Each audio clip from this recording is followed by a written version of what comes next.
Mr. Speaker, to the bill. I'm an optimist. I believe that our greatest days are ahead in this state. We have the greatest people. We have outstanding natural resources. Chicago is the greatest city in the world. There's no doubt about it.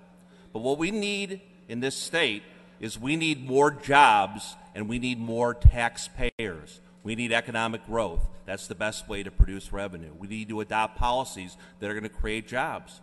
And one thing that I know for sure is that the small businesses of this state that are creating 80% of the jobs are going to be hurt by this. They're paying at the individual tax rate. A 32% increase in the individual tax rate is going to lead to less jobs and less revenue and more people leaving the state of Illinois. There's a lot of talk, and I respect Greg Harris. He's one of the best legislators there is, even though I disagree with him 90% of what he says. He's a good man, but I hear all this talk.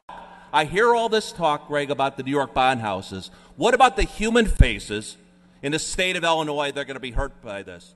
I spoke with a constituent, Lynn Iverson, this morning. Lynn had a husband a couple years ago who died of colon cancer. She has a son who has leukemia. And my friend Marcus Evan, we went to a Bears game, and he was an example to that young man of somebody who survived cancer, somebody who is a good person. I spoke with her this morning, and I said, how are you going to pay for the higher taxes?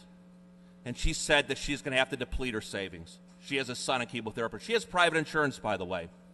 She is going to have to reduce babysitting expenses. She's going to have to be in a situation that she is not going to be able to go out. And she said to me that she feels bad, but she needs to admit that she won't even be able to take her son, who has leukemia, on any vacations because of the money that she's going to be paying, the $6,000 in higher taxes in the state of Illinois. So let's put a human faces. Let's forget about the New York bond houses, and let's do what's right for the taxpayers of this state. They are going to get screwed again by Pat Quinn's budget. This is Pat Quinn's budget all over again.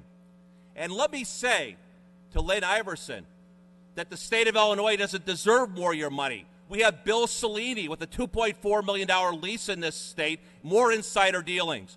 We have, and God bless Mary Flowers, you're right about DCFS, they're paying cash bonuses to close cases on little babies. So does anybody really, truly believe that the state of Illinois deserves more money? We've done nothing in this bill to reform Medicaid. We have done nothing to reform pensions. Let's do the right thing for once. Let's stand up for taxpayers. Vote no.